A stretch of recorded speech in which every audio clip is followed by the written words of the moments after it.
Thank you for joining us on TVC News at 1. Let's turn our attention to business now. Latest data from Nigerian Upstream Petroleum Regulatory Commission. Nigeria's crude oil production drops to 1.4 million barrels per day in November 2023. A breakdown of the production without the addition of condensate is crude oil. That's around 1.2. Blended condensate about 49,457 and unblended condensate around 166,429. Recall that September and October recorded over 1.5 million barrels per day, the highest average production figures for the year. During the last OPEC meeting, Nigeria made a case for the group to increase its crude oil production quota from the proposed 1.38 million barrels per day to 1.5 million barrels per day for the year 2024, and was able to secure a quota of 1.5 million barrels per day.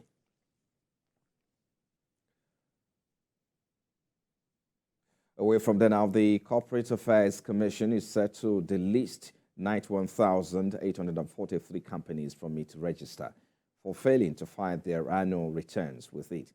This was reviewed on the Commission's website, where it notifies the general public that the list of companies that have failed to comply with the provisions of the Companies and Allied Matters Act 2020 to file up to the date or to date annual returns is now ready for publication under provisions of Section 692 of the Act.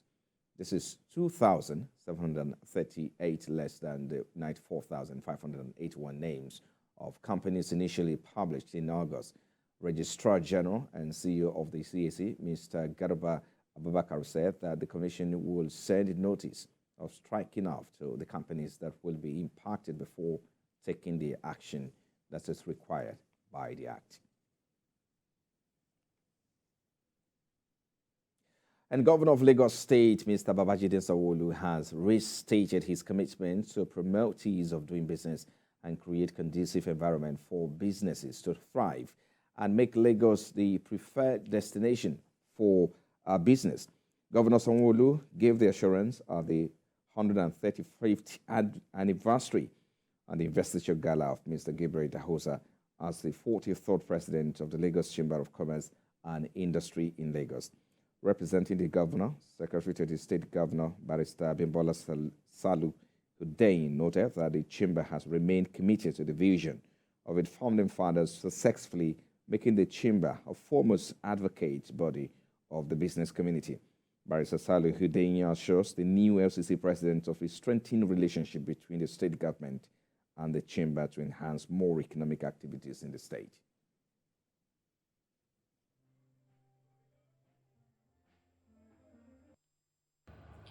In the organized private sector, as a leading voice of advocacy, we have leveraged strategic partnerships with similar private sector bodies, relevant government institutions, and international organizations to promote and project and protect the interest of the Nigerian business community. Expecting the energy that is in the chamber among our officers, among the staff, to continue to be at a very high level. The president cannot do anything without the management of LCCI and the officers of my executive.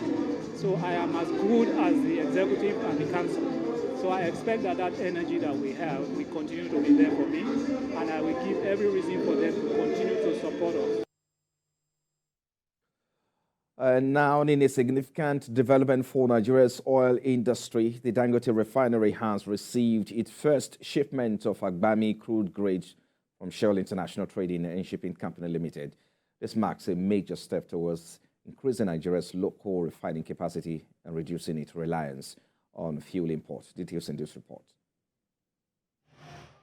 Despite being Africa's most populous nation and one of the continent's largest crude producers, Nigeria has depended on import to meet local demand because of underperforming state-run refineries. This is changing as the Dangote Refinery's receipt of almost 1 million barrels of Agbami crude grade from Shell marks a significant step towards increasing Nigeria's local refining capacity and reducing its reliance on fuel imports. After many years of delays, The more than $19 billion facility is expected to play a pivotal role in boosting the country's oil industry.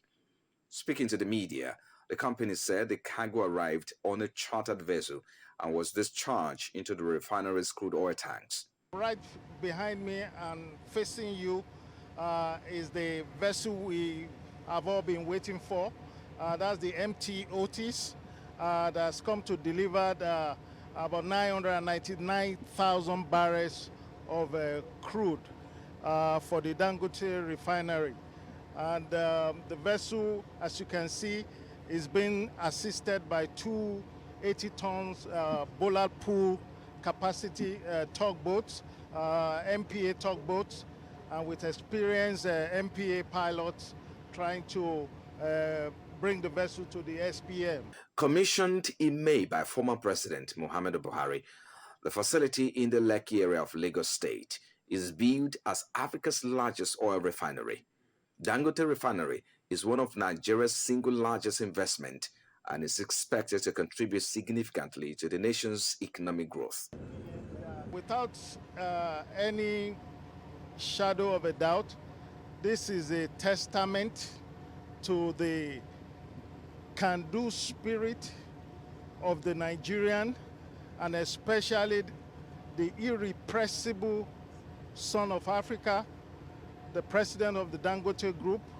And we can see, despite all odds and challenges, this project is coming to a fruition. The first cargo of Agbami crude is the first of 6 planned cargo from a range of suppliers, with the remaining 5 cargo to be supplied by NNPC, state oil firm NNPC, and ExxonMobil. The 650,000 barrels per day refinery, when at full capacity, is expected to meet 100% of Nigeria's requirement for all refined products, including gas, diesel, kerosene, and aviation fuel.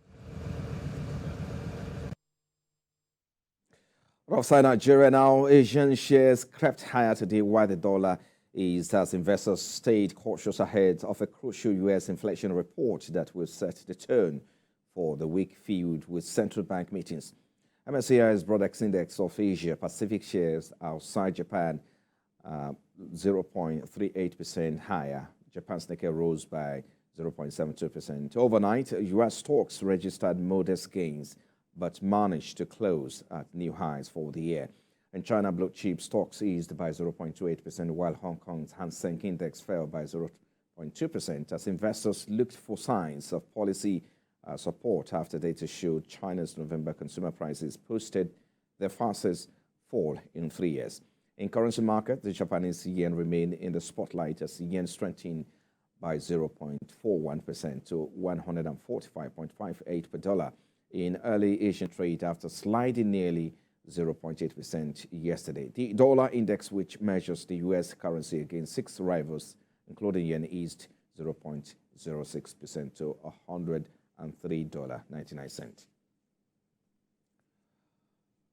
And South Korean makers of automotive batteries have pledged to develop a more affordable type of battery chemistry favored by their Chinese rivals as a result of pressure from clients eager to diversify away from China. According to executives and company officials, LG Energy Solution, SK On, and Samsung SDI say it will be hard to go full steam ahead with lithium iron phosphate batteries as they can't yet compete on price, stating that feeding their worries is slowing growth in electric vehicle sales and the potential for changes in U.S. subsidies should President Joe Biden lose the 2024 election. South Korean battery makers have long argued that nickel-based batteries are better due to greater energy density that provides longer driving ranges, as well as being smaller and lighter, but global automakers are now pressuring them to develop LFP batteries. And Chinese smartphone maker Xiaomi said a senior Huawei executive had seriously misrepresented fact when he claimed that rival firms were not fully patented. Xiaomi, China's number 5 smartphone maker, said its hinge technology had being developed completely independently.